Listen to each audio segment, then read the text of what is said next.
The uber wealthy are using intelligence structure to run governments, to run policy institutes, to run non-governmental organizations.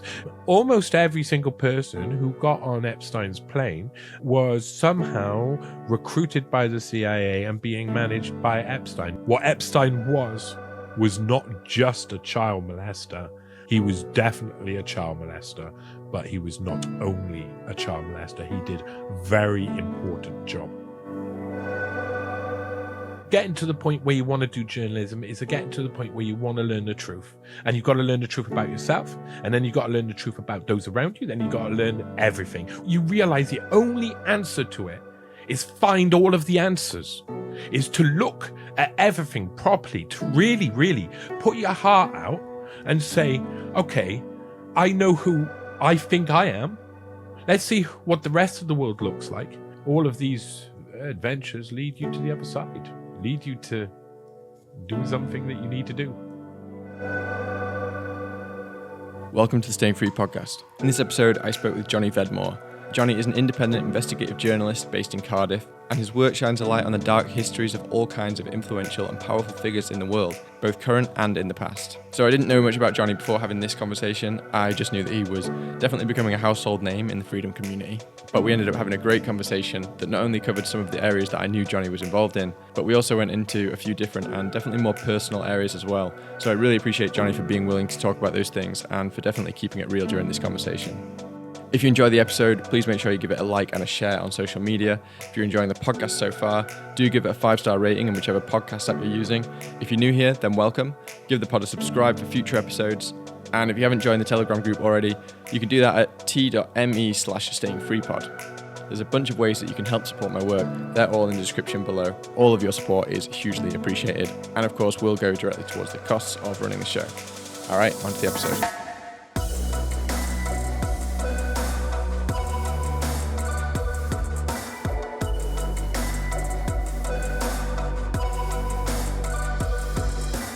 First of all, welcome to the podcast, Johnny Vedmore. It's good to finally get the chance to speak. I've heard a lot about you, so welcome. Rockin', I'm glad to be here. Thank you. So like I was just saying to you before we hit record, I've heard your name around a lot, and I know some of the work you've done and some of the kind of themes that you've been talking about in your journalism. So I have a bit of an idea about who you are and what you do. But I haven't heard like any, interviews or anything like that. I haven't actually read any of your work. So I'm kind of coming into this fresh. And I want to know more about you because I know that you are quite a big figure in the freedom movement and quite a big figure when it comes to kind of like alternative journalism and stuff. So first of all, just for my listening audience, would you mind just giving a primer as to, just your background and kind of, where you come from, etc.? Yeah, thank you for having me on, man. Thank you for all the audience for paying attention and having a listen. Basically, I'm a journalist now, but I wasn't always. I was brought up with a steelworking dad and a traffic warden mum in Cardiff, and we were not very well off. And eventually I worked in hotels for years. About 2015, I had like a bit of a meltdown, my brain. I was like, it was either suicide or do everything that I've been promising myself I would do for all of my life. And I chose to do everything, but only after like a bit of a experience with psychedelics, sort of like self-help counseling of magic mushrooms in a sense, to come out of the other side with resolve to leave behind all of the different antidepressants I was on, all of the different pharmaceuticals I was taking to relieve the many the pain I had inside me from years of abuse as a child, and from being groomed by a pedophile when I was like between 9 and 11, then going through a process where basically I went to the police, and then he was let back out and was allowed to hang around me straight afterwards. So I didn't trust authority. I had a really big problem with authority. I was obviously I also suffered from something called Graves' disease, so I was ill all the time. and it led me to this point where I was like, okay, where am I? Who am I? What am I? And what is this world? And I really went like internally, looked inside myself and came out as a journalist, the other side of it. I decided there was loads of things I'd already been researching for years and years. And it was probably about 2016 where I wrote my first proper articles about Laura Koonsberg, who was then made political editor of the BBC, and then Theresa May's father, and how her how he worked with a serial killer called John Bodkin Adams, who killed over 130 women and had them like sign into his will. That article went crazy. It was completely like released independently. And that article, I released it just before the election between Corbyn and May. And 250,000 people read it, almost 250,000 within a week. And that was just like going from somewhere, nowhere to somewhere all of a sudden. I realized one of my interests, of course, is family histories, but not only family histories, finding out the things no one else is reporting.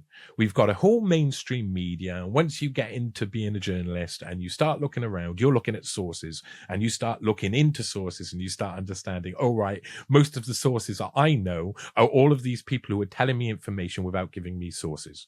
And then if you actually go and look underneath at where they should be looking for their sources, you find often a different story than the narrative that's being played out to you. So I am a person who's now gone on a journey, as really a special adventure, I'd say. I went from working in a 2-star hotel, writing articles behind the desk, working very hard, to COVID hitting and going and moving to Chile and starting writing for Unlimited Hangout with Whitney Webb, then helping with the research for volume 2 of One Nation Under Blackmail, which is about Jeffrey Epstein, his intelligence links. I threw myself into certain articles, certain areas that no one else was going. One is family history, so revealing, like, for instance, people had gone back to Joseph Stanton Gates, who is one of Bill Gates' ancestors. You got William Gates III, well, the guy we got now, Bill Gates. You got William Gates II, William Gates I, and Joseph Stanton Gates. And people hadn't gone beyond that. That's the type of thing I do. I say, okay, if no one's gone beyond that, why have they not gone beyond that? And I went back all the way to the 1300s and discovered a long line of Sir Geoffrey Gates I, Sir Geoffrey Gates II, and Sir Geoffrey Gates III, who's very important. Him and his brother, Sir John Gates, actually are the ones who have their head chopped off by bloody Queen Mary on the first day.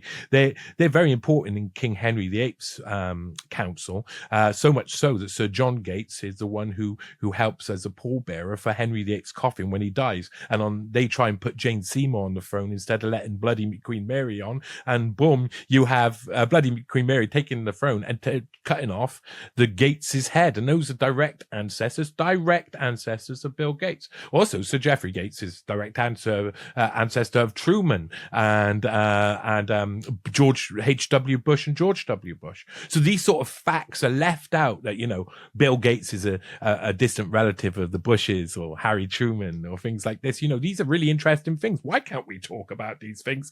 And that led me to really my seminal pieces, which were looking at Klaus Schwab.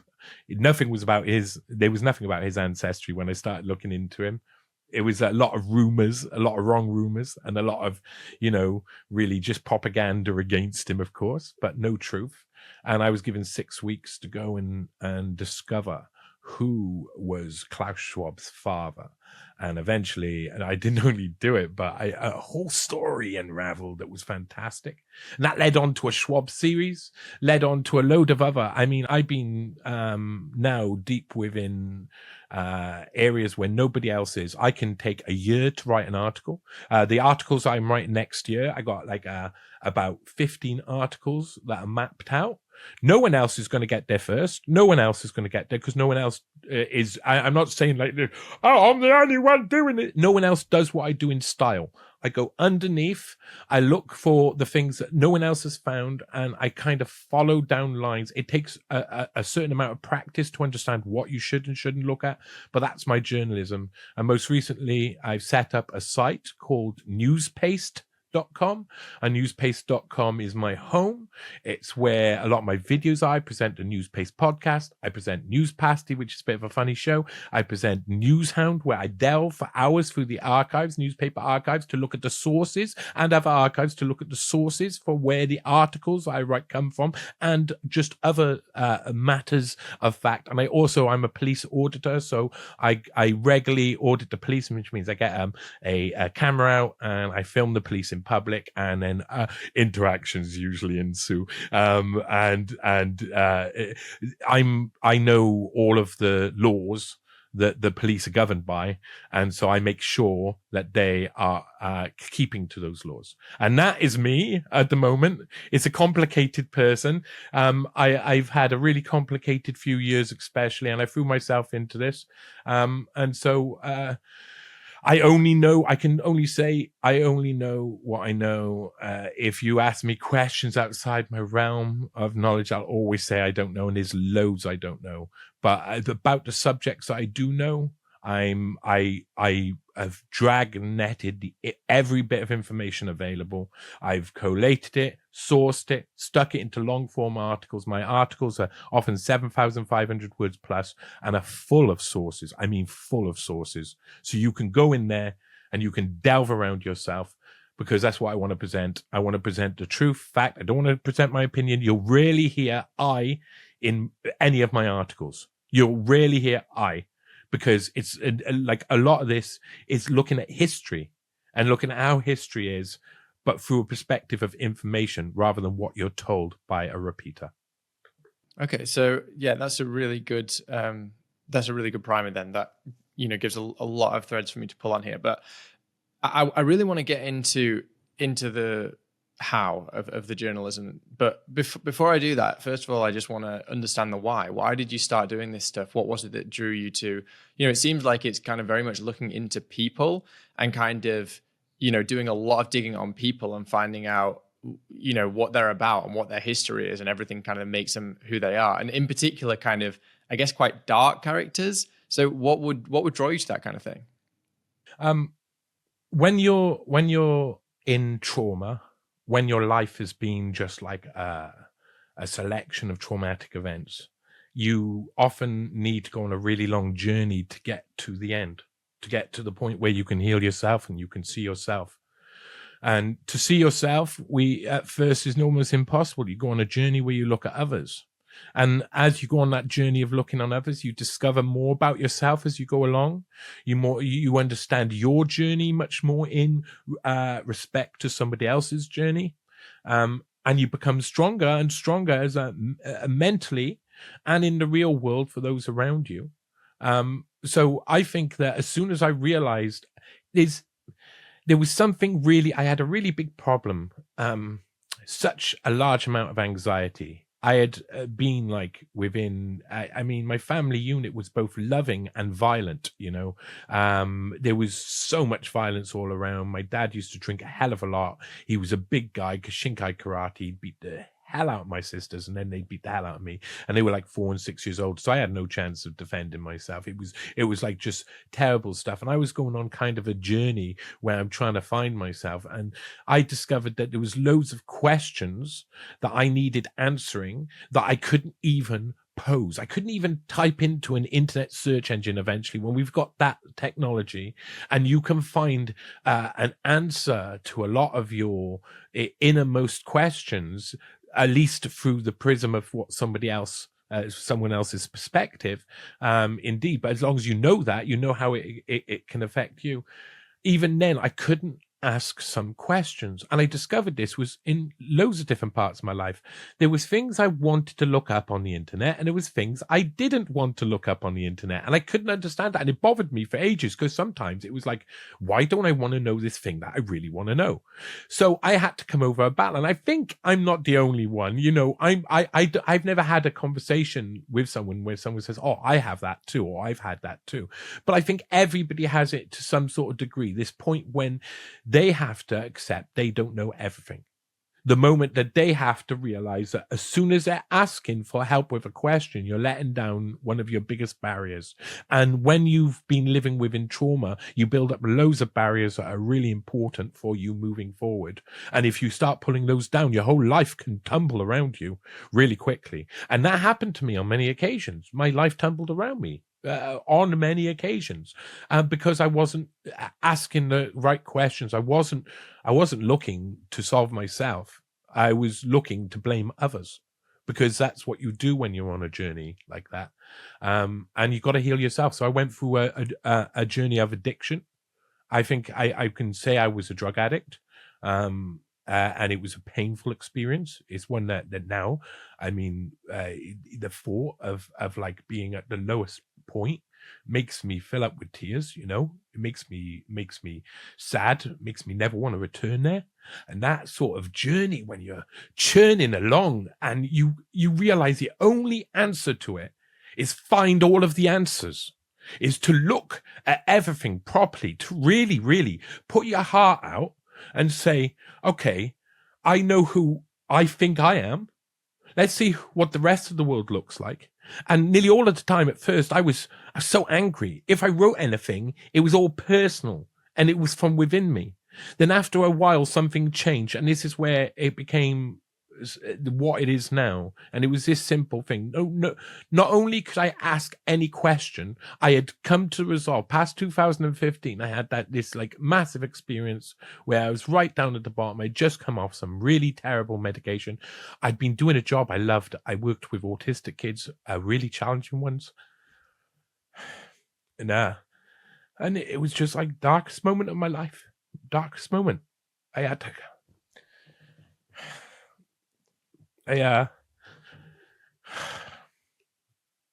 there's been loads of dark moments. That was horrible. And I wanted to kind of like get back up. And the only way was to answer everything, have answers for everything. And so when you look at everything, you start getting answers. And after a while, you build principles up on fact, not on fiction. You start to see through the other stuff, and you start then to look at your own, I was a Labour supporting socialist, someone who believed in things like, in the Labour Party movement and things like that.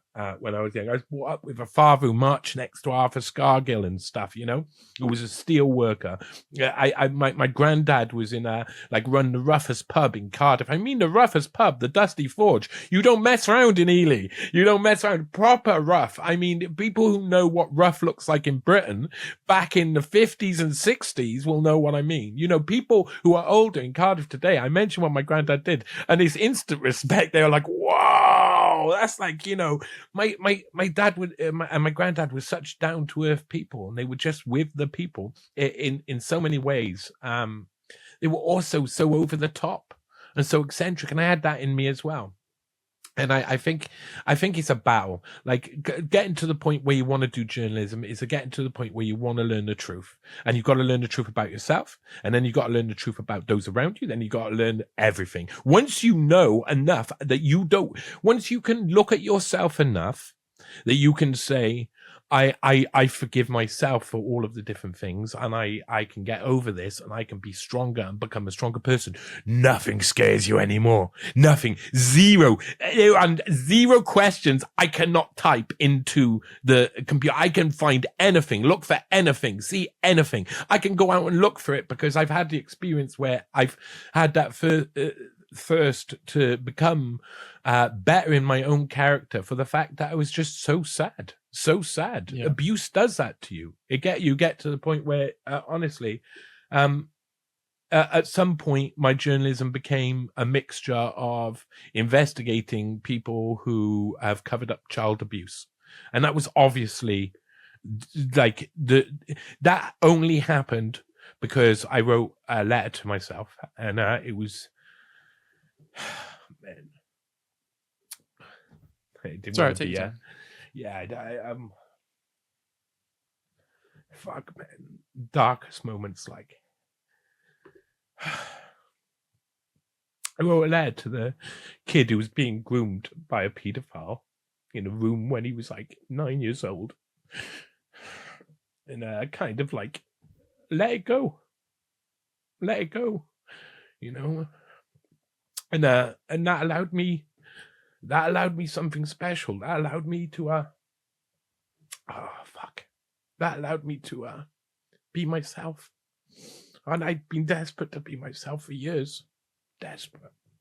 So that's where I got led to. I didn't expect this to be so emotional, to be honest. That's all right. That's all right. And thanks for being so open about these things. Yeah. Well, I've talked about my issues a lot, but when I'm not expecting it, and it can tap into you. So I've talked about my past. I did an especially long show on what happened to me when I was young on Tessalena.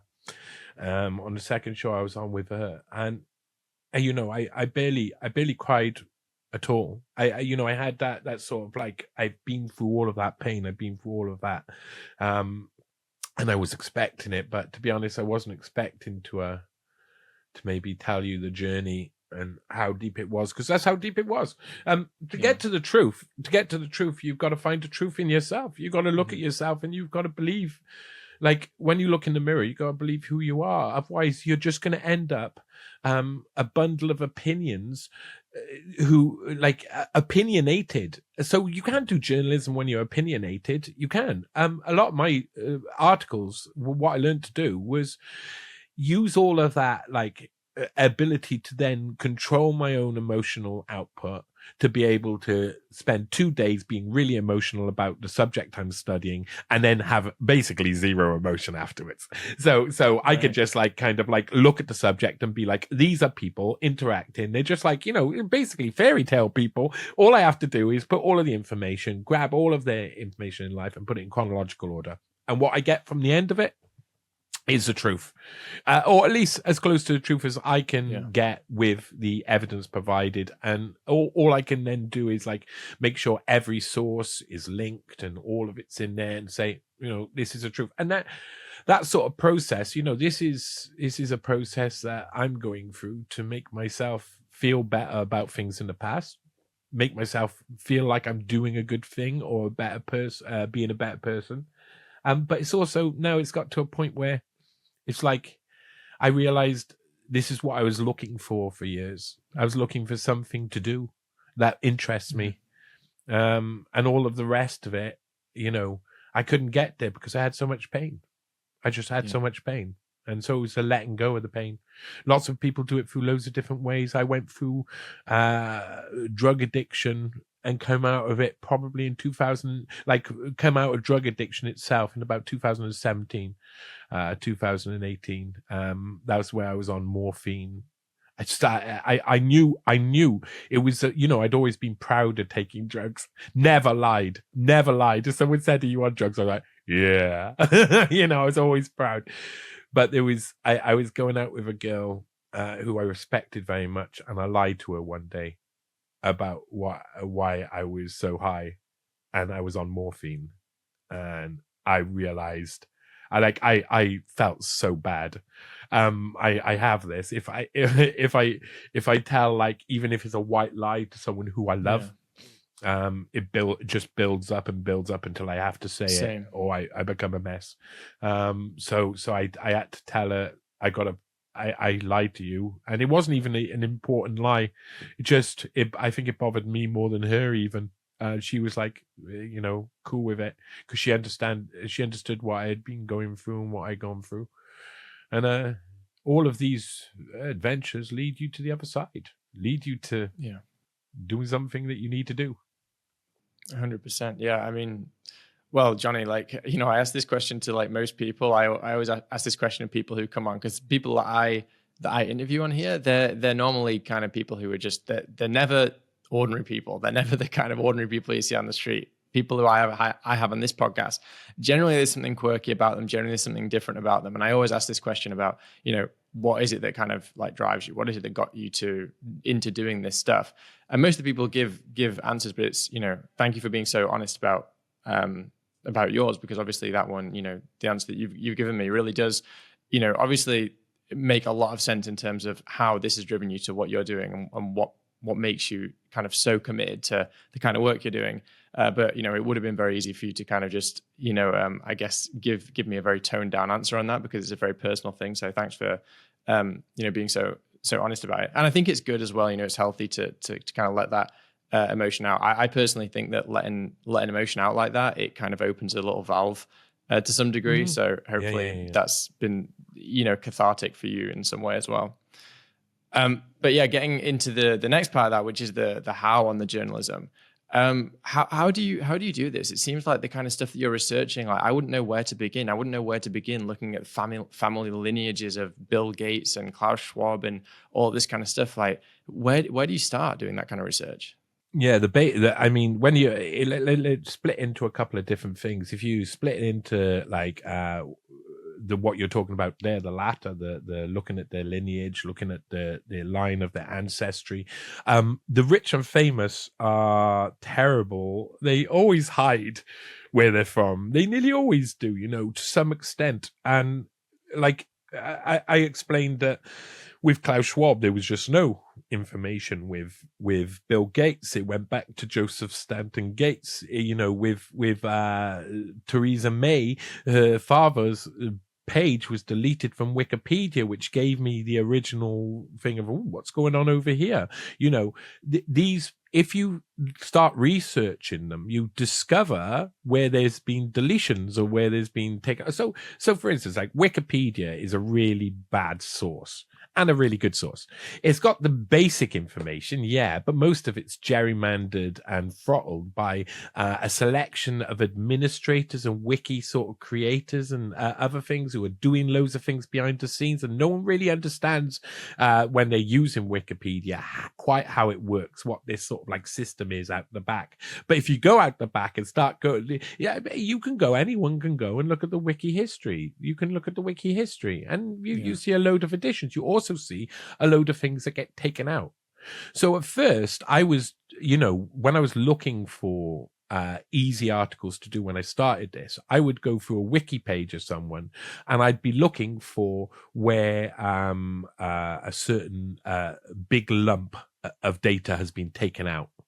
So, and then look at what that edit was and what got taken out. Sometimes it's just someone saying, Theresa May's father was Matthew McConaughey or some crap like that. And sometimes it's a really long piece. So for instance, with Wikipedia, finding out what's deleted is the way you can find out where the issue was. I found out on Theresa May's page that her father was Hubert Brazier from a different deletion, and then I went and looked to see if Hubert Brazier had ever had his own page by going to the Internet Archives, putting in Wikipedia and putting in his name with an underscore, and boom, there it was. It was an old page, and it gave me this tiny little bit of information about where he had worked in his diocese in a little picture on the side. And that allowed me then to go through each of the years.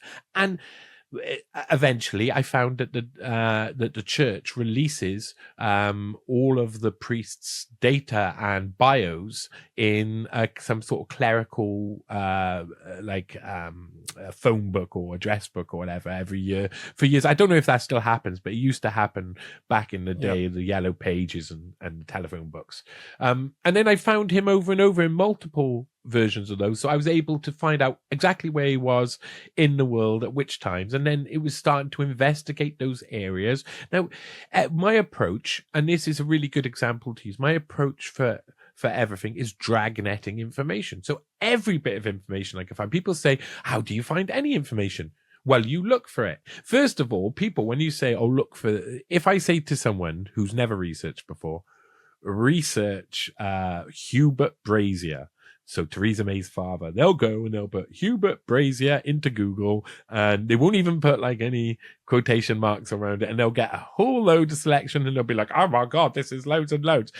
Google's going to take out things. All of these different things have issues. You've got to get ready to type in Hubert Brazier to every single search bar you could possibly find in the whole universe, or at least the universe that you're exploring, because it's obvious the universe you're exploring. This information about him is going to be spread all the way around the place. Same with someone like Klaus Schwab. Klaus Schwab, even though there was basically nothing before 1968 about Klaus Schwab, I was able to find everything I was able to find everything. That was partly because you have to go through things like, for me, I had to go through Swiss archives. I had to go through German legal archives. I had lots of German legal archives, and different sort of public archives you find in other countries. So I've got to use translation tools. I've got to, think about which country might have the best database at a certain time, and get to learn where all these databases are. And after a while, if you're doing these things over and over again, I will be using the Swiss newspaper archive again, so it's bookmarked up there, and I will be using the German Landschaftsrecht archive, or whatever it's called, like I'm a Landsarchive, which gives you loads of public information. So all of these things build up, and so you just go through a point where, and what I say to people, anyone can do it. It all depends on the amount of sources you got, but you dragnet all information, you put it into chronological order, and the truth tells itself.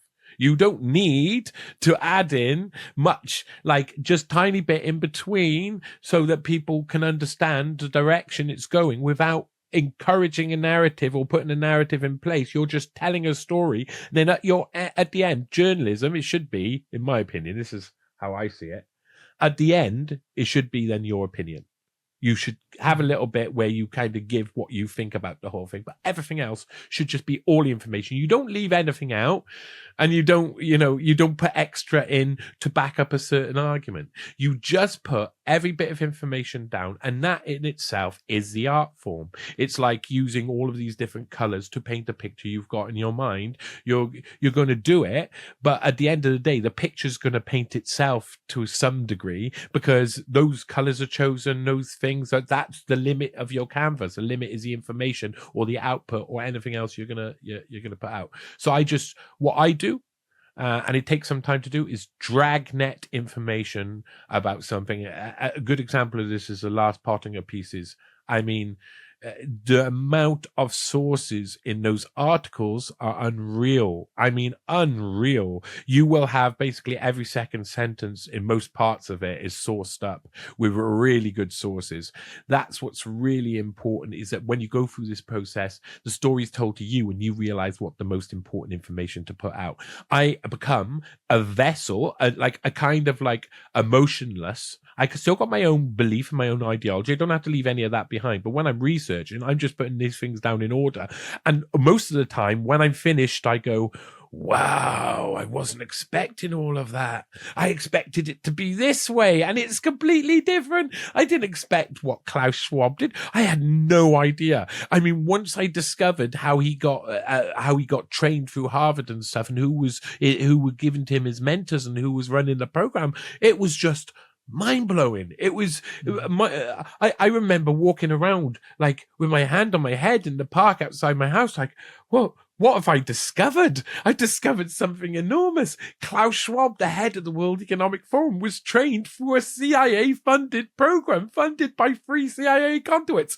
What the hell? And no one else knows. No one else knows, and it's all there. So when you say, how do you do it that way.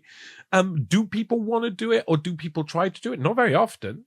And when they do, what goes wrong? That's what I've realized is different about what I'm doing and some other people are doing. I'm not the only one who's doing this. People do it. They do it in their own ways, but they do it. But the real issue is, once you actually sit down to write something, can you control your emotion? Can you control your own desires to put your own emotion upon that, upon the paper? Because that is the difference. If you could take out your own emotion nearly completely and just put the information, the story tells itself, and you're able to see it yourself, and you're reading it just like anybody else would read it.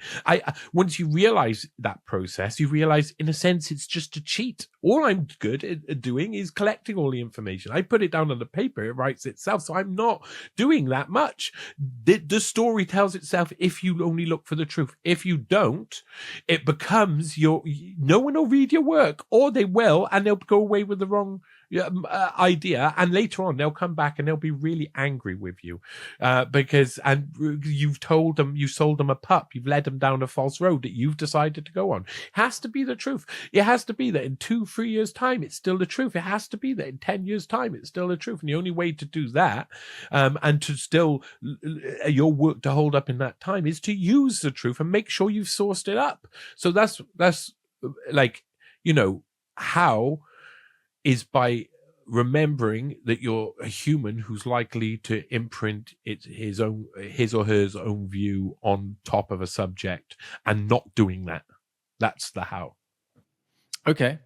Wow. Okay. Yeah. That there's a lot there. Just one quick observation is I was talking recently to Brian O'Shea. I don't know if you know of him. He's the husband of Naomi Wolf.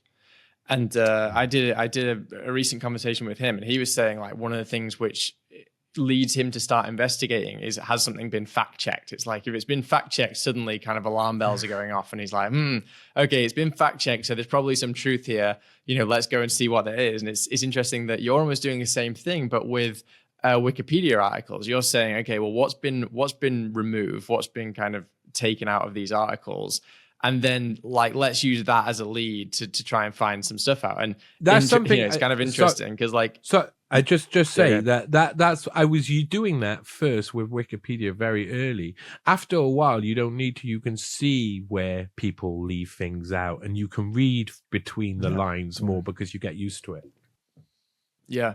Yeah, so you seem to be doing a very kind of similar thing. You're starting there and then just seeing, okay, where's the story here? And if they had actually just not revoked those things in the first place, maybe people's alarm bells wouldn't go off. Maybe for you, if they hadn't have revoked this stuff about who's Theresa May's father. Theresa May's father. Like if they hadn't have taken that out, you might have just glossed over it and thought, okay, there's nothing here. But they take it out and it's like, okay, let's see what's there.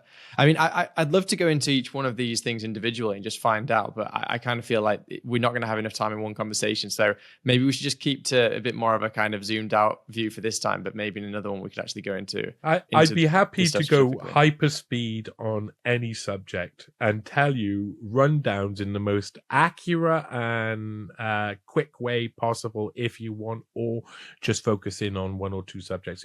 Well, I guess just because you piqued my interest, then what is it about Theresa May's father? Because that one sounds interesting. I've not heard anything there. So can you give us the high level view of that one? Yeah, it was really interesting. Theresa May's father went to the priesthood in about 1938-39. He had been born in Clonmore Street in London, and he was avoiding the war, it seems. And he went up to study at the I can't remember the Petticoat Men of the Resurrection up in Mirfield, up in Yorkshire, in your part of the world where you're from. And Mirfield, the Petticoat Men of the Resurrection, as they were called, were very interesting people who there was lots of child abuse allegations later in religious communities connected that used their facilities. And Mirfield was a place where the kids got sent during the war. And that's where Theresa May's father was based. And even though that's not anything interesting, it's like gives interesting insight to how he was trained up to be within the church. And before you knew it, he was back in London during the war, helping like in most disastrous affair, like a school that was bombed out, pulling people out of the rubble. I mean, you could imagine being a priest in those times was bloody awful, the worst experiences you could possibly imagine. And eventually he got sent to Eastbourne Hospital. That's where he got put as chaplain, and it's quite an amazing story, but there seems to be maybe a reason why he was chosen and put there, because working there was a guy called Dr. John Bodkin Adams. And Dr. John Bodkin Adams killed probably over 130 of his patients with lethal injection after getting them to sign over all of their stuff to him in their will. So it was a very clever. I've heard of this person, yeah. Yeah, he's a Harold Shipman of his day. He got off with it because he was having an affair with a guy called Lord Gwyn, who was extremely powerful. And basically, Theresa May's father was the chaplain through all of that affair. He would have been seeing a lot of things behind the scenes. Now, he never commented on any of that, but that whole region during that time, the church was so corrupt. It was where Vickery House and other people would later be done for a child molestation to Canon Peter Ball, who was a big friend of Prince Charles, King Charles now, and others were convicted later on, and there seemed to be a lot of corruption down there. But he actually worked with a serial killer. Now, if your father worked with a serial killer, I think if there's nothing wrong with it, why shouldn't that be a Wikipedia page on, like Hubert Brazier should probably have his own Wikipedia page. He worked in these places, and he once worked with Dr. John Bodkin Adams, who is now believed to have killed over 130 people, maybe up to 160, and was a Harold Shipman of his day. I mean, at the time, what was Theresa May doing? Well, she had just been Home Secretary, gone through all the child sexual, the independent inquiry into child sexual abuse, had messed those up, and as Prime Minister, the first three heads of the inquiries turned out to have connections with loads of people who were involved in who were being inquired about. So it was obviously like terrible, like Butler Schloss and people being involved at the head. So she had seemed to have messed it up on purpose. And then she was becoming prime minister, and her dad had this sort of like thing in his background. It was a really interesting contrast. Look, this is how she muddied the water. And who was she protecting? Well, loads of the people she was protecting were in the Sussex diocese. A lot of them were in where her father had worked, mostly after, but some during the time where he worked with a serial killer in a hospital. I mean, if a prime minister's dad worked with Harold Shipman himself, wouldn't you expect people to talk about it? And it doesn't get talked about. So that's a good rundown on that. Oh, okay. So, but the insinuation is not that necessarily he was directly involved, but potentially that these were his friends, these were his community, and that they were protecting the community. I mean, he could have been involved, he did. Yeah, he did get protected. That's for sure. I mean, he seemed to. He also got he got put into one of the best diets shortly afterwards. He goes to one church for a very short amount of time, and then gets put in Oxford, right in the heart of the establishment. And I can't remember what it's called, but he's basically it's a very lucrative and good promotion, and he's at the heart of the establishment, so he seems to get paid off. So, but the insinuation is multiple things, and one of the things is that censorship. These things have been hidden. These things have been hidden from the public eye, and that makes them more suspicious. So that whole thing, if it was talked about openly, we wouldn't have a problem. But seeing is that just before the election, I discovered that Theresa May's father worked with a serial killer, and not one mainstream outlet covers it, even though I know loads of, like 250,000 people have read it in no time whatsoever. That's insane. And that says something about our society. Okay, yeah, that's super interesting. I look forward to kind of reading that work. I'm guessing you've got, is it one article or multiple articles on this kind of topic? On that one, that was one of my first articles, so it was relatively short, about 3,000 words. It's down the bottom of newspace.com at the moment, because I actually talked about it in another podcast recently, so I thought I'd put it up there for people to look at. Okay, cool. Yeah, I mean, yeah, like there's so much there. I mean, I do want to just kind of go to just zoom out a little bit for now and talk kind of more broadly about these kind of people that you investigate and the families and things like that. I know that at the moment the Stanley Pottinger thing is the kind of the big one, so I'll definitely like spare some time just to talk about that one and just speak about those revelations. But just from a wider view, let's say you're talking to someone. I'm kind of pretty red-pilled on this stuff, although I'm not sure whether I'm red-pilled enough, but I view these topics, these families, the Gateses, the Schwabs, these big political families, Blairs, whoever it is. I kind of look at these people, and I don't know where they are on the spectrum of, these people are just kind of technocrats that just want to control people, and they have a lot of money. And, once you've got so much money, you realize that, the only way to get more power is to get political or corporate positions that try and get you more power over the world and control. And, they just kind of get off on forcing people to do stuff and whatever that thing is. But just having a technocratic kind of control, technocratic control over the world, basically.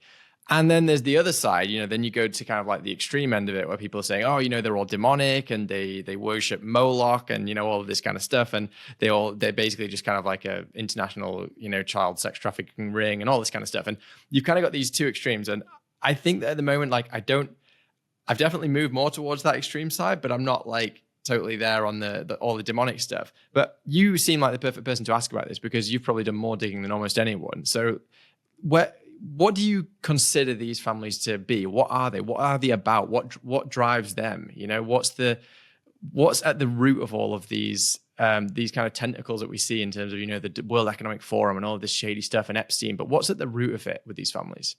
Ain't that a big question, but it's answerable. It's pretty, I think, trying to understand those extremes. What you do is the best thing to do is work out where the extremes are and realize the truth is always in the middle, but has scattered outliers all around. So you'll have bits where it's a one extreme and one or another extreme, and that'll be shocking. But the majority of the truth always resides somewhere in between the middle of the two. And that's really when you put it into context of these higher ups. So for instance, I mentioned in the second the Schwab piece of Dr. Klaus Schwab, or how the CFR, etc. I mentioned that they like see themselves as a sort of like evil guys on the mountaintop in Davos, looking over the plebs who don't know what's going on. And they see themselves as that, and we see them as that. And that means that we get angry at them and they get this feeling of, oh, we are all powerful. But a lot of it is just show, because what they're all trapped in cycles, the same sort of cycles that a certain group are controlling. So we've got loads of different cycles. We all know things have cycles, and we all know that the term like revolution is like itself, the idea of it going round in a circle. Now, I've discussed a lot about, who's actually in control and what those people are actually like. And a lot of people say, well, the top 3%, it's like, you start with the base idea. The top 3% are the worst people in the world and everybody else is wonderful. Those people are evil and they're in cults and they worship the devil and Moloch and etc. and blah, blah, blah, blah. And so people lead to the idea that then whenever they see someone's in the top 3% of wealth, of what we consider to be wealthy people, then we're suddenly going, oh yeah, those are the evil ones. Those are definitely the evil ones. But it's so mixed up, there's loads of good people scattered all over the place. But what happens is that there's big families that have like a genetic trait that gets passed down. It's a very strong one. It's not everybody in the family will get. You'll have like 5 to 8 family members who all have a potential to be a complete narcissist and perfect to fit into like the capitalist world or the fascist world or something like that. Those members of the family rise to the top and end up with all of the family working to help them and making the family achieve more and being able to create more wealth and so on and so forth. And this stuff's been going on for hundreds of years. So some of the people who have now reached the pinnacle of these areas are not the top 3%. You've got to be bloody crazy if you think they're the top 3%. The majority of the top 3%, like 2.9999999% of it or something, are all they're all buffer. They're the ones who get taken down when the cycle comes around and hits down and then comes back up. They're the buffer. They protect this layer. It's probably a 0.03% who are extremely rich, have been in families that have seen this going from a long time and have helped set up organizations all the way around the world that basically keep them being the main decision makers in some way that we don't see. Okay, that is true. Do they have a different worldview? Are they a cult? Well, very possibly so, because they actually tick a lot of boxes. When you get up to things like Bohemian Grove and stuff, where you know, a lot of people think, oh, secret societies and all. They're not even secret societies. These aren't secret societies. Bilderberg is a really good example of how these people see the world. They divide it up into three things, like the men of the mortarboard, the wise old owl, and the bohemian. You know, they see these different parts of society. The government, the state, being the wise old owl, the men of the mortarboards being the guys of education, and the bohemians being the guys of culture. And these three merge together. Now, if you can control the top of those, that pyramid, you can control basically everything in the world, because everything trickles down from there. So these guys know this. They manipulate this. The guys who are extremely rich within the 3%, they, you know, that we can't offer them anything to sway their opinion, but the people above them can offer them loads, and they'll be like, oh God, oh yeah. They'll be like one of us, if we get offered like £1 million contract for doing the thing we love or something, like, oh yeah, whatever, you know, automatically we see freedom, we see all of those things. Those people will see the same thing from the people above. So the people in these top 3% have made themselves and have been encouraged to make themselves look like these superior guys, and they believe they're in charge. But even those guys are not really in charge. They're just in charge of doing the job. And the job is, for instance, with the World Economic Forum, it's simple. It's to create policy.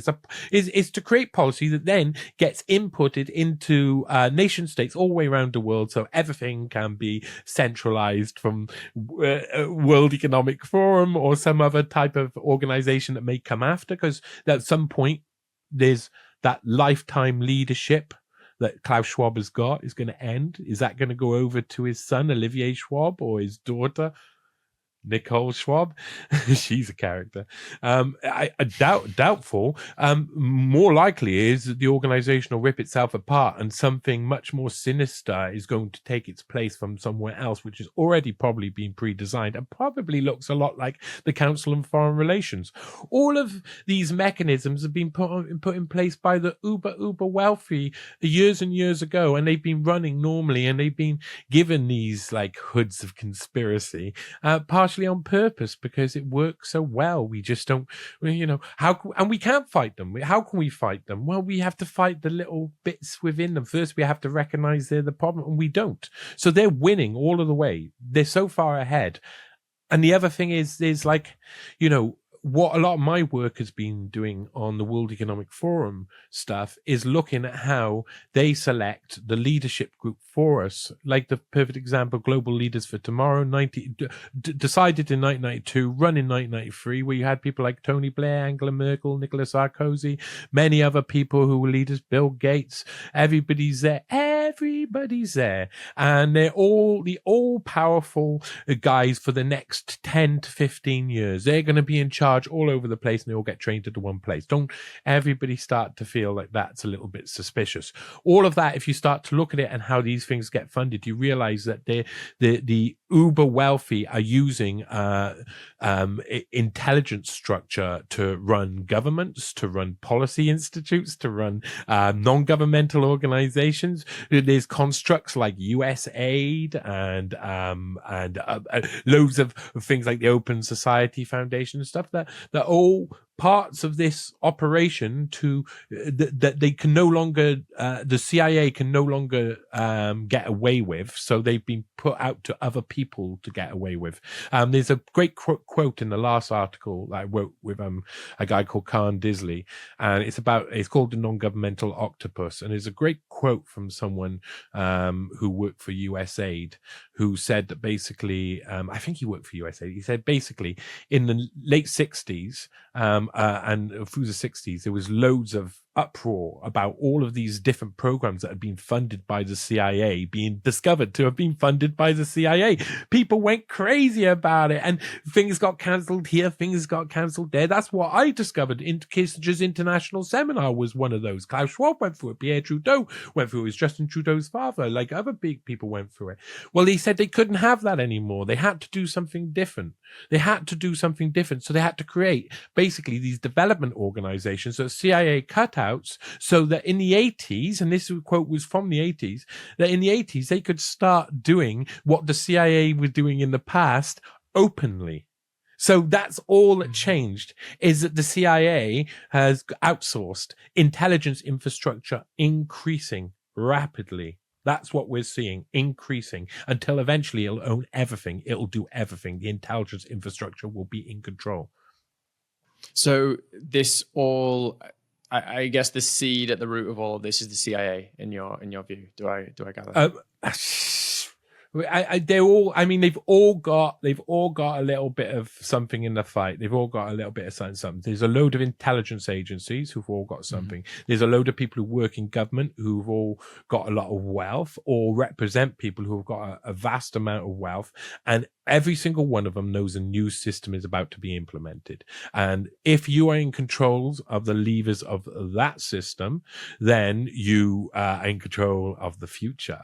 That's the CBDCs, that's transhumanism, that's all of the things, the technocracy that's coming before us, that's stakeholder capitalism, an ideology presented by Klaus Schwab himself, I think given to him by other people. So, and something I think you people have to understand about stakeholder capitalism, the New World Order was based upon getting that embedded within society. Everything points going towards stakeholder capitalism, which is like merging fascism, capitalism, communism, the most productive parts for the state and for the intelligence apparatus to be incorporated within some sort of system that means that then they can take complete control. Who they are and what they are, the CIA are part of the apparatus. The people who decide what the CIA are probably concentrating on are usually members of things like the Council on Foreign Relations. And so there's a load of these roundtable groups that go up the ladder until obviously there's one at the top or two at the top or three at the top that we don't know about. So we know nowadays, this is another thing you can do. If you want to find a story, go look at anyone who works for the Council on Foreign Relations. Anyone. Pick at random anyone who works on the Council on Foreign Relations. Go on an adventure. You'll red pill, you'll black pill. You'll be like, oh man, it is an infrastructure, but they all know they're all doing the same thing. And this goes back to the beginning. They're all doing the same thing. They're trying to manage the cycles that exist that they have no control over. So every time that cycle comes round, that 3% get cut away, but that 0.3% has to remain in power. So they've created all of those bits and bobs, all of that infrastructure to mean that when it goes round, the right people get it. And when it goes all the way back round, they're still at the top. And this is what they do. Mm-hmm. So this is the guys who are ruling on the top. They're not one denomination. They're not one ilk. They're not one family. They're a collection of extremely rich and powerful people from all around the world who all have a bit of their finger in the pie and use the tools of control to maintain that infrastructure and maintain their place within that infrastructure. And that one of those tools, yes, is the Central Intelligence Agency.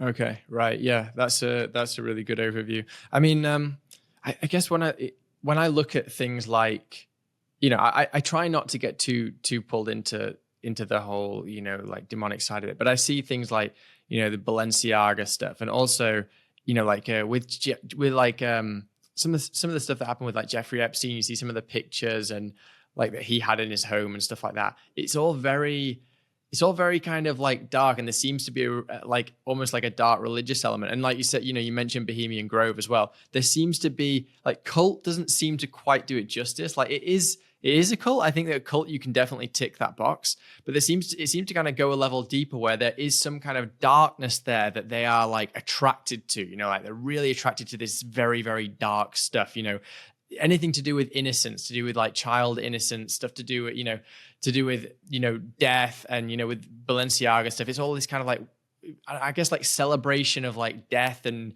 kind of breaching the innocence of children and stuff. There seems to be this thing there. There's some essence there that's, and maybe it's almost like they're just doing this kind of like a bit of a nod to it. It's just a bit of a nod, a bit of a joke within this cult. But maybe it's more than that. Maybe there is actually some real substance there. And these people who say that there is like, some kind of worshipping of the occult, if that makes sense. I'm not sure whether that's the correct use of the term, but like, you know what I'm getting at here? Yeah. And not only do I know what you're getting at, I have the prime example I can run through. I did a load of investigating of a guy called Horace Ronald Dibbin. What a guy Horace Ronald Dibbin is. I mean, truly amazing. He was a pilot based up. He was, I think he was like a proper commander up there in the skies during World War II. And he was based up in Orkney or Shetlands in the village of Twat. It was literally called the village of Twat with 2 T's.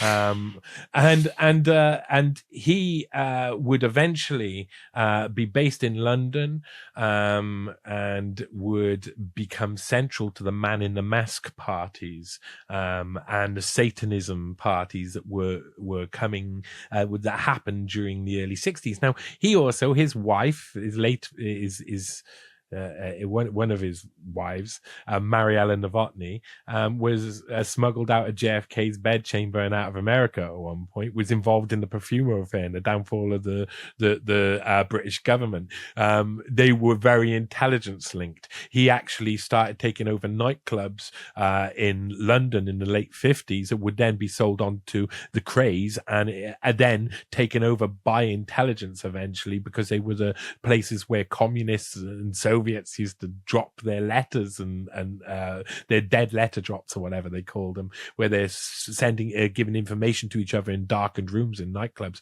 The intelligence agencies wanted to be in control of it, and Hod Dibbin became central to that. And at this time, Hod Dibbin, when everything got mad, when all of the heat was on him, he brought out 4 articles in the Mirror newspaper, in the Sunday Mirror, each Sunday for 4 weeks, whereas Horace Dibbin and his battle against Satanism and the satanic forces, and becoming a member of the Satanic Brotherhood in the Orkney Isles or whatever it was, and having sex parties that were like this and like that. Well, it turns out he was hosting exact replica sex parties at the highest ends of London to all of the establishment while he's writing these articles for the Mirror. He's doing exactly that. They're projecting over. It was more like an advert. Like they would say, look, he's got a backstory, and the stories are ridiculous. I mean, the stories are ridiculous. But he was intelligence. There's no doubt he was intelligence. He later admits he was intelligence. Mariella Novotny doesn't get to admit anything because she drowns in jelly. Which is, I mean, an amazing end, but obviously a bit suspicious, seeing as of what you've been involved with. But Hod Dibbin was a real character, antique dealer. He was a man about town, and he saw the benefit of Satanism as an idea to be an allure to the people who have everything, don't have anything. They don't want to go to church. They don't like all of that stuff. They want to be hidden. They want to be subversive. What happened during the World War and then the Cold War was really interesting. It was the elite and the princes and the dukes and all of these knights who were conscripted to be spies and intelligence agents and working in the darkness. All of these guys were well-rewarded people who suddenly become the most important people around, and that was waning. And it was a battle for all of these royals to have a bit of influence, and all these minor royals and all of these people who wanted influence anyway. They were all battling, and they loved the idea of subversive activities. And so Hod Dibbin sex parties had peacocks walking around, Mariella Novotny pleasing men in the middle of the room, while people like gangsters like Billy Hill and the like, who were like running the scene at the time, involved in the Brinks Mat robbery, were sitting around on big chairs and a craze watching people like having sex in public. These parties existed. These people put it on, but it was a show. And the same can be said of Epstein. I'm working on something right now where someone who was in supposedly in like basically what sounds like an Epstein training sex party, but not Epstein. It was Jean-Luc Brunel. I think is much more likely that it was him. And they were putting on these sex parties for elites, even in the 90s and the noughties. And come on, we know what people are like. People loved themed parties, okay?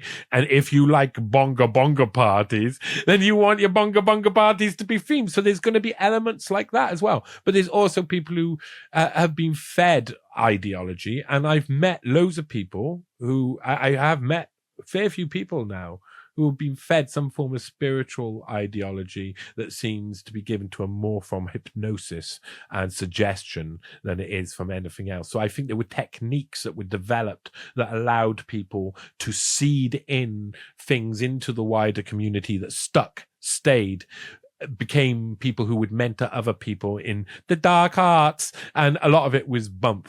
A lot of it was nonsense. But something, once nonsense becomes realized and manifest in reality, it looks no different, because you still have the same output, and that output is within that sort of stuff is Satanist stuff is abuse, of course, horrible, nasty, ritualistic abuse, and all of the rituals are out there for it. All of the evidence that people are doing stuff like that pops up here and there. But the fact that it's got any real spiritual value, I think that's a zero, isn't it? There's a zero spiritual value to all of that stuff.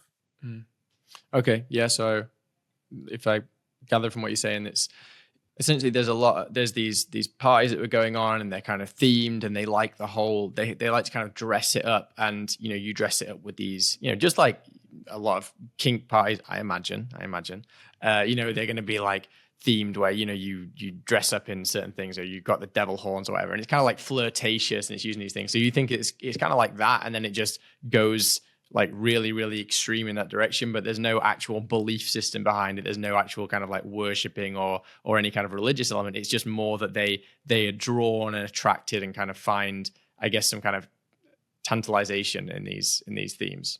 The majority of the constituent parts, the individuals involved, will have no real realization of what any ceremony actually means. They'll just be in a mask standing there while the other people are doing a load of stuff, and they're just going to sit quiet and not say anything. That's the majority of all cults, to be honest, and all religions and all everything else. Is a load of people who don't really believe in it, all going, I better not say anything. But I think there's a massive element of that in there. Is a lot of it is pomp and ceremony. It's about showing that they're still involved in something subversive, and they've got special access to something outside society that would be hated by society. This is a prerequisite, it seems. A very certain amount of very rich people, they feel like if it would be seen as horrific by society, that's the perfect thing for them to do, because there's an element of you only get rich with that narcissistic personality disorder running through your family, thick and rich, and so you're that's going to be the actions of those constituent parts. Yeah. Well, it's like a selection bias in a way, isn't it? It's like some people say, oh, you know what, like all of these billionaires, they're all kind of like sadistic and everything, and then they have this kind of cult and they become billionaires. But it could be that the kind of traits you need to become a billionaire actually means that it selects generally, obviously not always, but it might just select generally for a certain type of person who's into all this kind of stuff. People who, for instance, the sociopaths don't have empathy, etc. And maybe that's why you see so many billionaires who, for instance, like Jeffrey Epstein, perfect example, right? Yeah. And I think I was just thinking when you were saying that, I was thinking is like, if you're empathic, that you have this feeling of not wanting to take from people, and that includes a financial level, and there's going to be a massive disparity between wealth in these two areas, and we see that already. And it gets worse. It's going to get worse and worse over time.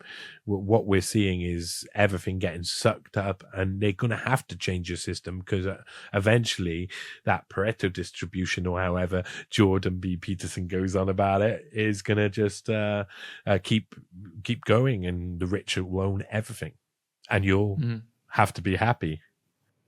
Yeah. Well, hopefully I can come back to that if we have time on that point, because I do want to go a bit more into how your politics has evolved. But I want to make sure you have the opportunity to talk about the Stanley Pottinger stuff, because I know that's the kind of big revelation for you at the moment. So do you want to give the kind of broad level overview of that for people who haven't heard it?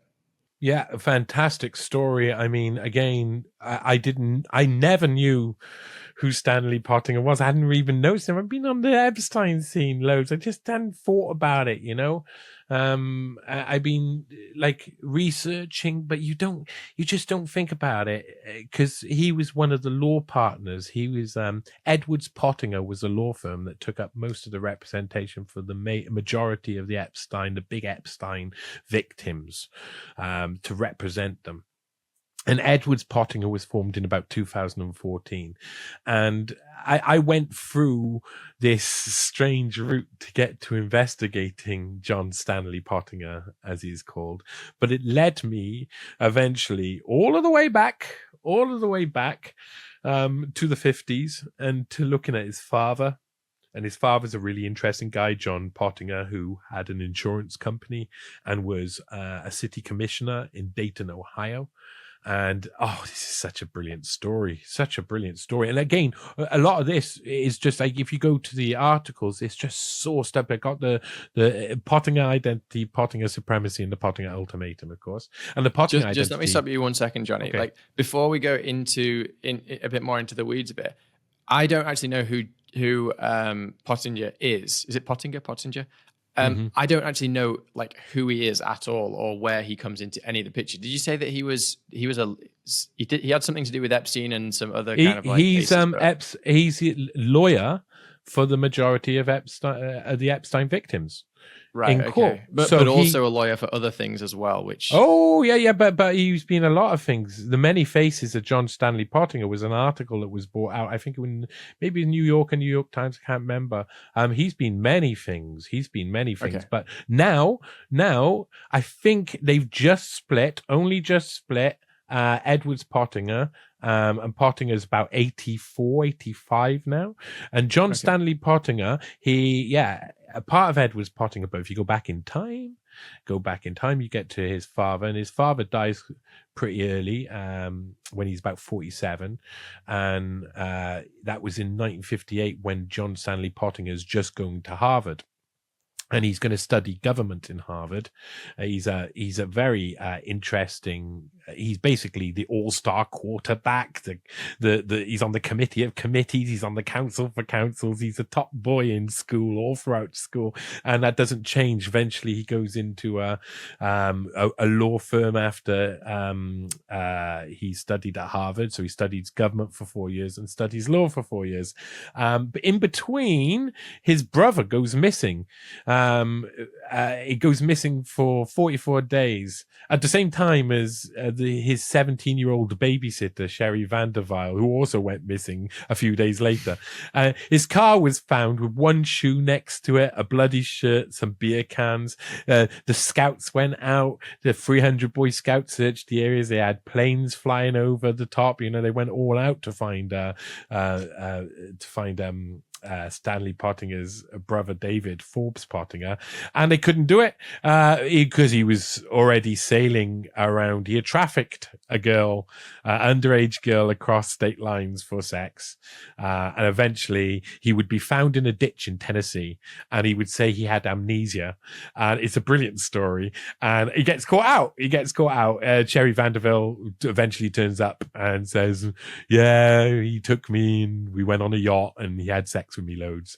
And he gets found out, and he goes to juvenile court, and he gets a slap on the wrist. And that's a very interesting start, because of course, you know, it's like, oh, this family's extremely interesting. His father, David Forbes Pottinger had also been a city commissioner of Dayton, Ohio, like his father.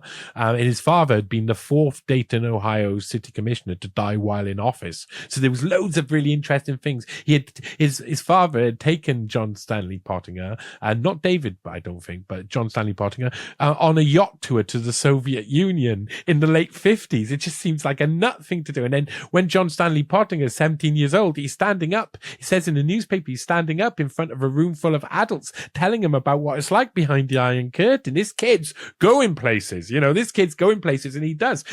I mean, he's in Harvard during the time where Brzezinski, where Kissinger, where Goldman, all of these people who are going to shape society are all there shaping the best they can find. So Klaus Schwab, a couple of years after, or a year after Pottinger leaves Harvard, Klaus Schwab starts attending Kissinger's international seminar. So it's a time of great power being forged in that area. And Pottinger leaves Harvard, does government, then does law, then he goes to Broad Curry Schultz. He tries one case in about 4 years. He's involved in the Republican Party. He's doing stuff behind the scenes. Then he basically gets a place in the Department of Health, Education and Welfare under Nixon in 1969. Then 1970, he's the head of the Department of Civil Rights under the jurisdiction, joint, I think, of Health, Education and Welfare Department and the Justice Department. 3 years later, he'd be in the Civil Rights Division as Assistant Attorney General in the Justice Department in 1973. So he serves under Nixon and he serves under Ford. Pottinger is the man. This is it. Got there. Pottinger is the man. He's the cover-up. He's your boy. This is the most important person, I think. For these articles aren't just all right. They change American history. They change American history.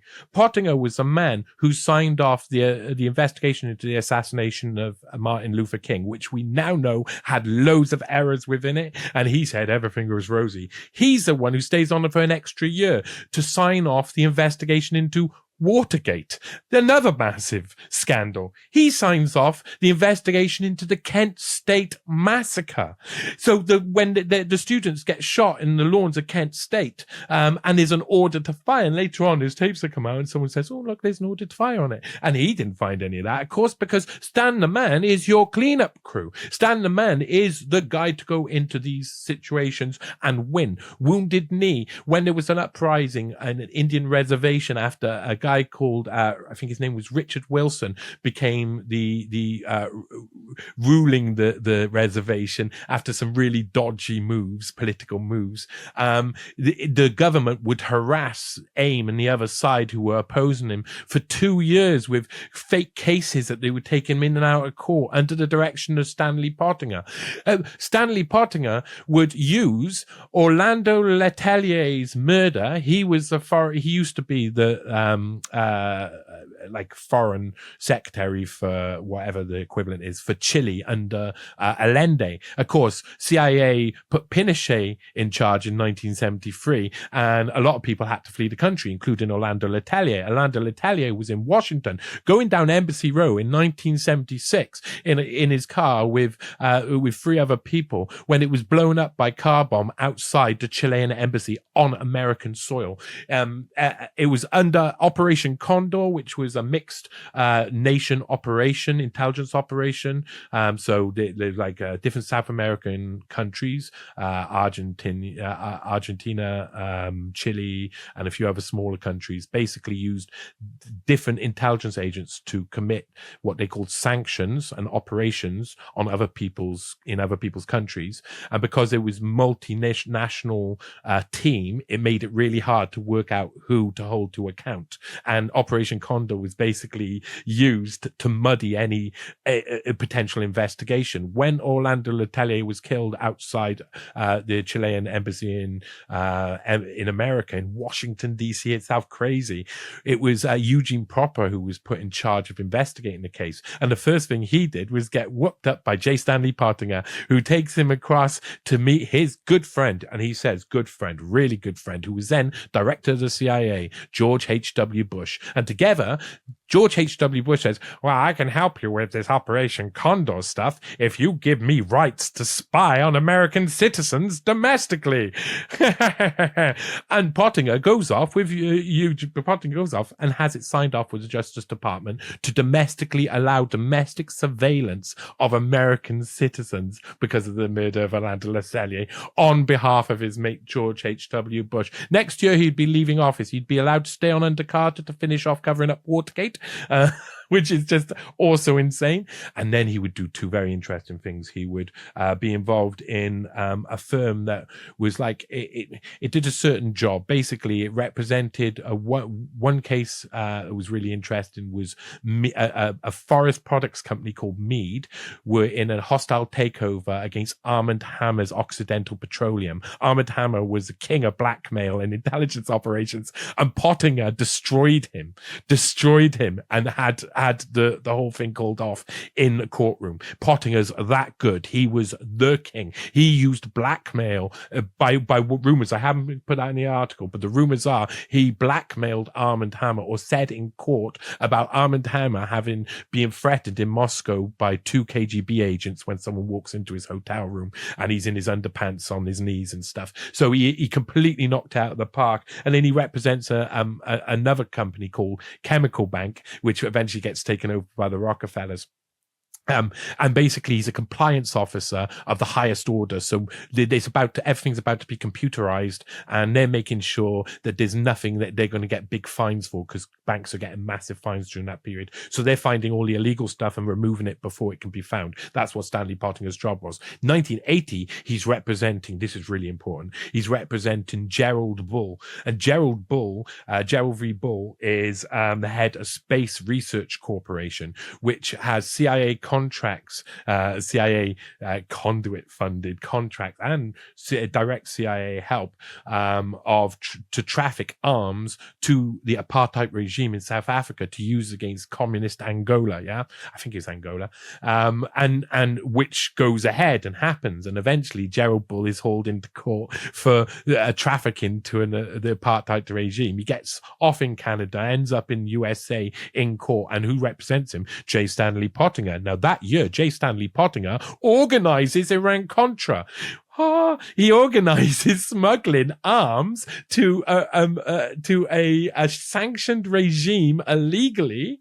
With who else is involved in that? Jeffrey Epstein's funding Adnan Khashoggi, who's working with Cyrus Hashemi, who's a client and business partner of J. Stanley Pottinger. So 1980, J. Stanley Pottinger is working with Jeffrey Epstein. He also says that himself in Bradley Edwards' book Relentless Pursuit. He says, in the early 80s, I shared an office with Jeffrey Epstein, and it only lasted a few weeks. Well, no, he was involved in Iran-Contra with Jeffrey Epstein, smuggling guns to the Iranian regime in return for the October surprise, which Stanley Pottinger was central in organizing, going to meetings in Madrid and Barcelona to meet representatives of Iranian government and the CIA, the future head of the CIA, along with loads of other CIA and Reagan and Bush officials, to assure that the Iranians held the hostages back in the Iranian hostage crisis until after October, so that they would have the October surprise. Reagan and Bush would get in and beat Carter, which is exactly what happened, and they would do a coup in their own country, a coup of America, organized centrally by J. Stanley Pottinger to get his good friend George H.W. Bush in office. And then what happens? Well, 1984, it turns out that, the FBI hadn't been in on most of this, hadn't been let in, and they had been recording J. Stanley Pottinger's office for 1980 while he's doing all of these deals. And they know everything. And suddenly, 1984, it all like he has to go underground really quickly. Moves off to Mexico soon after. He's living in Mexico, I say, with a little mustache and a sombrero, like hiding out. Going, no, I know Stanley Pottinger, man. I know Stanley Pottinger, but he is Stanley Pottinger. He also has to leave his longtime girlfriend when that happens, Gloria Steinem, who was a famous CIA agent who worked for the CIA since 1958 at least, out of Harvard, just as J. Stanley Pottinger was going to Harvard as a young guy. So there's so many connections. And by 1986, so he's been involved in like every major event, like the top level. He's the top cover-up man for the investigation of Martin Luther King, Watergate, Kent State Massacre. He's involved with Wounded Knee. He's involved in the assassination of Orlando Leteli. He's involved in domestic surveillance. He's involved in Iran-Contra. He's involved in the October surprise. He defends Gerald Bull. It's crazy. He gets away with it in 1984. Rudy Giuliani's put in charge of looking at whether there's a case, and he goes, "Oh, well, we'll see. We're going to charge these other guys who will all get pardoned by who? George H.W. Bush in 1992 when he's leaving office." It's a big circle jerk. Everybody gets pardoned by Reagan or Bush at the end of it. Pottinger doesn't even get on the radar. 1987, he comes back. He becomes really involved in different organizations, including Rockefeller Foundation. I think it's the National Institute for American Civil Rights, something like that it's called. I can't remember what it's called. The organization, it's within the third article, I think, or the second article. It's real sad that he's involved in that, because they have Martin Luther King up in front, and that guy is involved in what the state sponsored assassination of Martin Luther King. So that's pretty crazy. But this gets even more crazy, because in 1990, he'd already worked with him. They already knew each other. But in 1990, J. Stanley Pottinger buys a house. It's his second house. His first house he buys in Twin Lakes, South Salem. He buys another house in Palm Beach, East Island Drive or something it's called.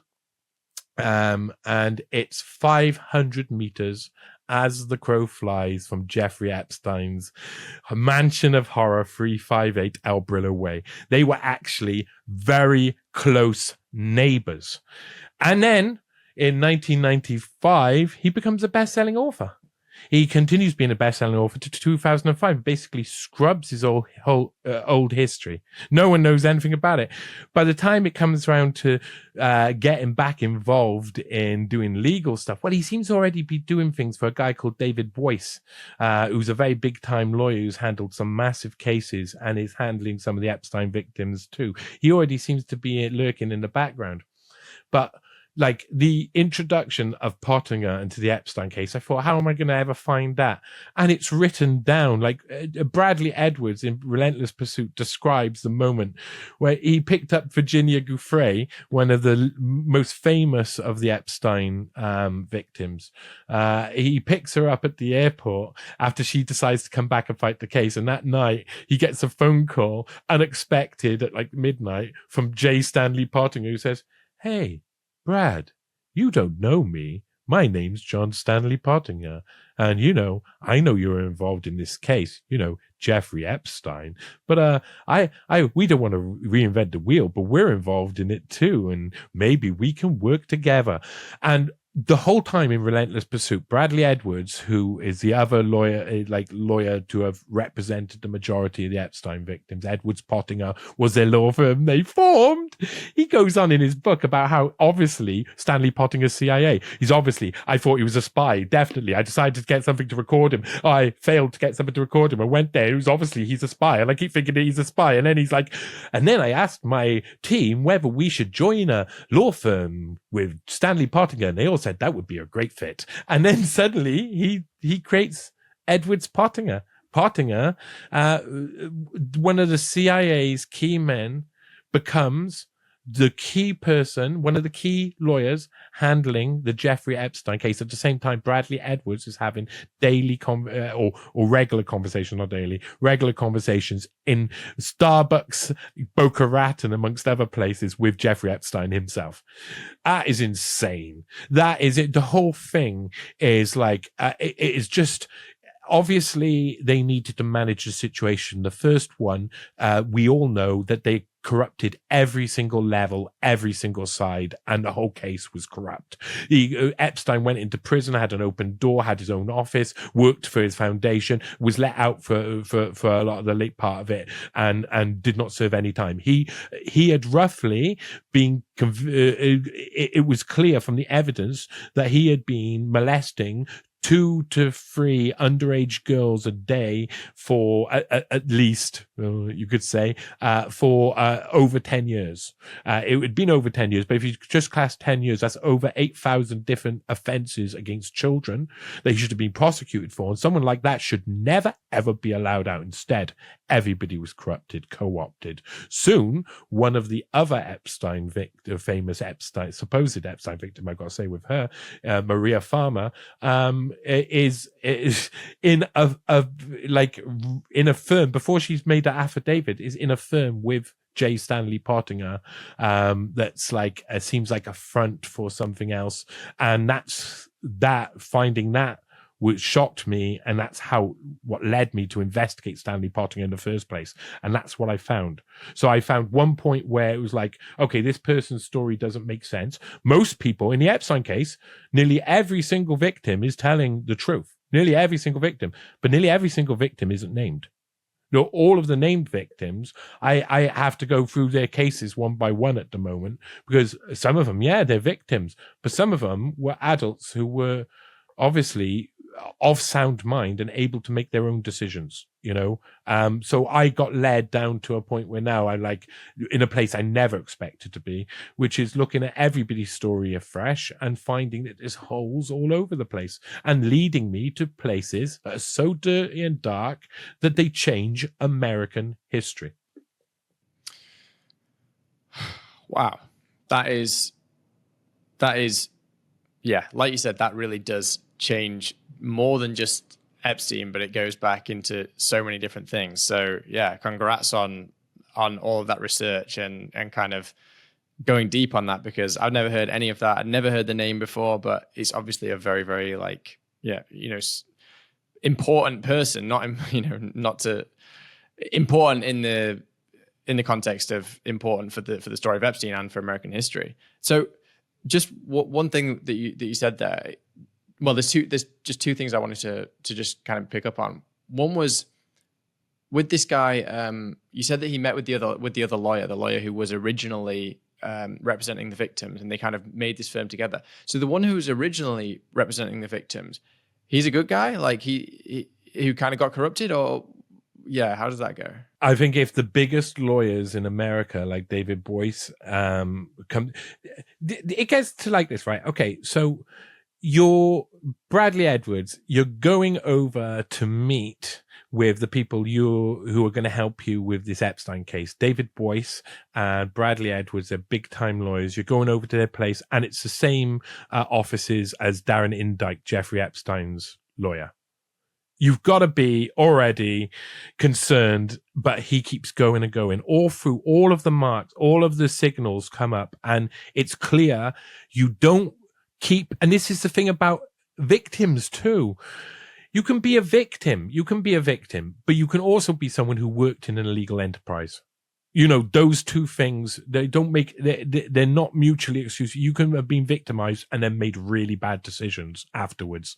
Those two things are not mutually exclusive, I think that Bradley Edwards has seen a chance to be very famous, realized how deep and dark that the people, David Boyce and Stanley Pottinger, are old age pensioners. They're on their way out. There's no way they're going to be the ones left holding the baby at the end of this.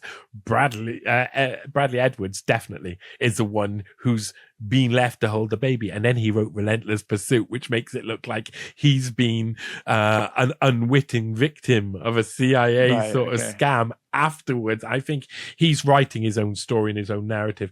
You've got that's my opinion. You've got to make your own opinion based on the evidence and based on what you see. Maybe Bradley Edwards is unwitting victim of a CIA plot to control a case, but he has made it clear that he knew that he can't both be a lawyer and understand things in legal terms and not understand that he realized there was something suspicious, and he kept going, and to the point where he allowed Pottinger in to represent the victims. And you think that some of the victims themselves are not legit? It sounded like that some of them have their own connections with Pottinger. 100% Maria Farmer. Maria Farmer has not only her own connections with J. Stanley Pottinger. I have had personal interactions with Farmer that have not been very good. She tried to actually get some guy who are now against each other. That's always how it works. To infiltrate and undermine some of the work I was doing as well. She's an amazingly interesting character. Not all she seems. She is hard on the attack right now. And I think she's just slowly going to get pushed out of the case because her story is so dodgy and so provably false. And she has already been to some degree. When they turned up to court, she wasn't there. You know, they do that sort of stuff, but she still gained financially from the Jeffrey Epstein case. The other thing is she does not fit the profile one iota. If you've done any research into FBI profiling techniques, you'll know that Jeffrey Epstein and Ghislaine Maxwell are preferential pedophiles, probably and most likely sadistic preferential pedophiles to some level. That's a very rare type of pedophile, but they also were expressly interested in girls of a certain age. 18 was already getting too old, 20 way too old, mid-20s she claims she was assaulted in her mid-20s, and it does, and the way it happened, none of it fits the profile, none of it makes any sense. And with all of the other holes and her connections to Stanley Pottinger before she wrote the affidavit, and like I say, so many other holes. She says she was in hiding for 20 something years, and I found her Facebook account, I found her MySpace or something. She's got her own website called mariafarmer.com, and she seems to have other links which I haven't quite explored yet. And I don't think she'll be out in public commenting in about 6 months to a year's time. I think all of this, she's done this to herself and it's caught up, and eventually she's going to be told to stay out of the limelight. I don't know who's going to do that. I think it's probably going to be her very seemingly wiser sister, who's also a victim of Epstein. But I believe that, yes, Epstein tried to touch her and she ran into the bathroom and got scared. I believe that probably did happen. Sounds like Epstein. Okay, yeah, and I guess if you do have a lawyer who's overseeing this, I guess he's overseeing the prosecution, right? He's on the side of the victims, or supposedly, purportedly, and it sounds like these people have kind of been seeded into this case to maybe try to derail it in some way, possibly. And certainly, it sounds like Pottinger is fits that bill, but I guess there's a question mark as to the victims at this point. Yeah, completely. There's a question mark to all the victims. The only one, like I say, the only one I can say for sure that I have no doubt that if anyone scratches away at that story, it all goes crumbling apart. She appears very shortly, a bit in the third Pottinger piece, the Pottinger ultimatum.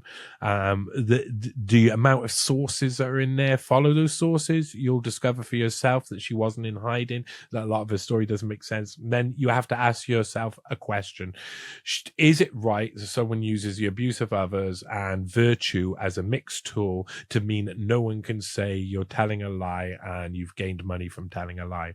I think that's something we should be able, in a normal society with normal rule of law, be able to call out people who we don't think are telling the truth, even in the most sensitive cases. And so this is a very sensitive case. And by all means, I'm not saying people like Virginia Giuffre are lying, but there are points where you say, okay, were you over a certain age and committing these acts? And if so, what does that mean? And what does that say? And why isn't it investigated further? So within the Epstein case, what you'll find is there's loads of potential investigations, but 99.99999% of the investigations have not been touched. It would cost too much money, probably. If it was in Britain, I don't know what the American equivalent is, but the CPS would say, oh no, that's too much money to prosecute there. So there's probably a bit of financial incentive not to prosecute, but there's a load of cases there which obviously these were people who worked in a criminal enterprise that the part of it molested young girls, but the majority of it was not that. What Epstein was not just a child molester, and that's a lot of what they're trying to leave you with. He was definitely a child molester, but he was not only a child molester. He did a very important job. For the CIA? Load of people say Mossad over again, and every time we investigate, all of the people surrounding him are linked with the CIA. And what I've come to the conclusion of is that Epstein ran the East Coast. It is something I was talking about with Charlie Robinson the other day, and he was saying, yeah, he ran the East Coast. Of course, he ran the East Coast. Who did he run the East Coast for? Well, he's based in America. All of his bases in America. He's working with Americans, and a lot of it is like there's a lot of anti-Semitic tropes in there because lots of Jewish people work with Epstein, and Epstein himself has a Jewish name. That must mean all Jewish people are Mossad because they couldn't be aligned with America. But loads of Americans and Jewish people. Jewish people consider lots of American Jews consider themselves Americans first and foremost, and would be likely happy.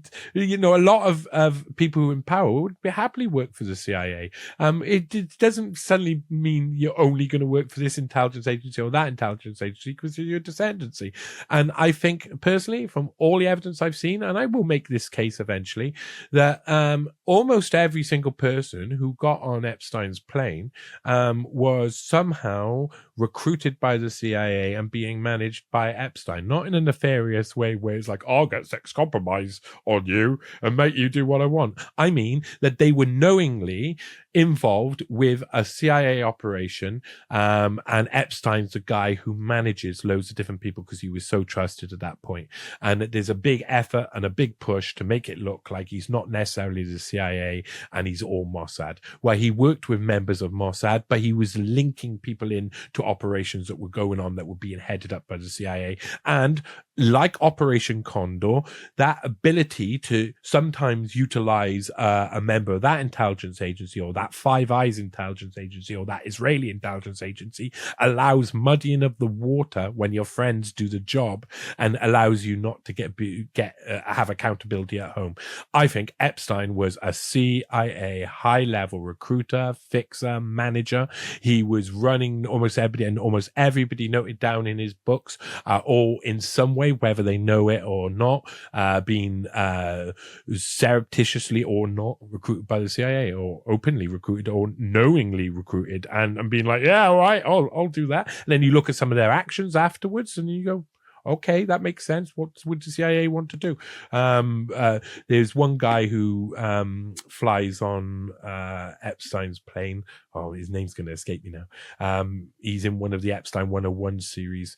And he flies on his plane, and afterwards he tries to buy 2 media organizations, including the LA Times, fails, and then goes to China and buys some Chinese newspaper. That seems like, oh, you'd want to look like you're really looking to get into that, but then you go into a foreign country, just like the CIA would want to do. You follow these people through and you start to realize, oh, their actions are in line with what the CIA would want to do, infiltrate here or infiltrate there, after they've met with Epstein. And this happens on multiple occasions. Yeah, I mean, that's a whole rabbit hole of its own, right? All of the China stuff and everything related to that. So we're kind of coming up on time. Unfortunately, I've got a hard cap, like I said. So gonna have to start rounding up. But this is super interesting. I know that we could keep talking. There's definitely some themes that I wanted to revisit. I'll go in some more depth, but I think I'll have to wait for another conversation. So yeah, Johnny, like this has been really awesome. It's been great chatting to you. You're super knowledgeable about these topics, and it's fascinating listening to all these ideas. And like I said before, thank you as well for just being so open with me at the beginning of the conversation about kind of your backstory and things like that. It's really appreciated to just that you were kind of really honest in sharing all of that. Especially having like never taught before, but I definitely feel like I'm glad that you were able to kind of share that on the podcast. So yeah, before we round off, just let my listeners know where they can find you, where they can find your work, your writing, where they can get in touch with you and stuff, and then also just any kind of final parting thoughts you have as well for my audience. Yeah, cool. Well, yeah, thanks for having me. Thanks for being so nice. I like to be like heart on sleeve, open book. I promised myself that when I went through hard times. I've got to be honest, because out of it comes something else. It always comes something else. And I don't want to give people heartache or anything about my life. A lot of my life and my problems in the past, I've resolved and got through myself, and they've led me to here. But still, whenever you concentrate on the past, it still touches on an emotion and pulls a string here or there. For me at the moment, I'm doing some really interesting stuff. So Newspace podcast is out mostly weekly. I've missed one or two, and I've added an extra here or there. And that talks with some really interesting people. I present a show called News Pasty. If you like funny stuff, that's me just screaming at a screen, really. News Hound, where for instance, with the Pottinger pieces, each one I went through all of the source material with the guys from the Schism podcast, and we go through all of the newspapers and stuff, and you can watch those online. That's on Newshound. And I do police auditing, so that's Audit Everything, which is only all these things on my YouTube or my Rumble or my Rockfin, which are the bases. If you want to support me, I need your help. So newspaste.com is my website, and there you can find links to Patreon and Buy Me a Coffee and other basic ways to support me. I really need help. I really need support. I'm not just saying that. I'm like constantly trying to, the more support I get, the more work I will put in, and the more I will do. That is as simple as it comes. I'm so I'm obsessed with a lot of this work and doing a lot of this work, and I want to go past this the boundaries that everybody sets for themselves. That includes being a really open person. So I'm pretty easy to communicate with and to find ways to contact me, especially on newspace.com or johnnyvedmore.com. But if you support me, you'll have one-to-one communication with me, and I'll do one-to-one videos with a lot of my new supporters and stuff, and talk with people, because I want to get to know people. And the future for me, I'm doing some crazy stuff next year. It's looking like it's a 9-part series. It is unreal. I mean, unreal.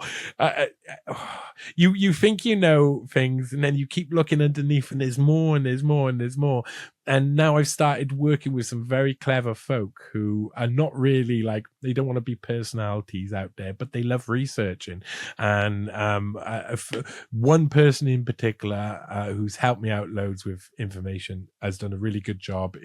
We're going to go into a lot. There will be some stuff coming up that will blow people's minds. I am enjoying doing my work, enjoy the work I do, but there's a basic principle for one of the best ways to find the best stories. Look for the people that people make as heroes, that are being made out to be heroes, and then test out whether or not they're heroes. And that leads you down all sorts of routes. And coming up to election season in both America and Britain, expect a year of amazing articles coming from this way. I promise you some really, really special stuff. So yeah, that's from me. Thanks for having me, bro. Thanks, Johnny.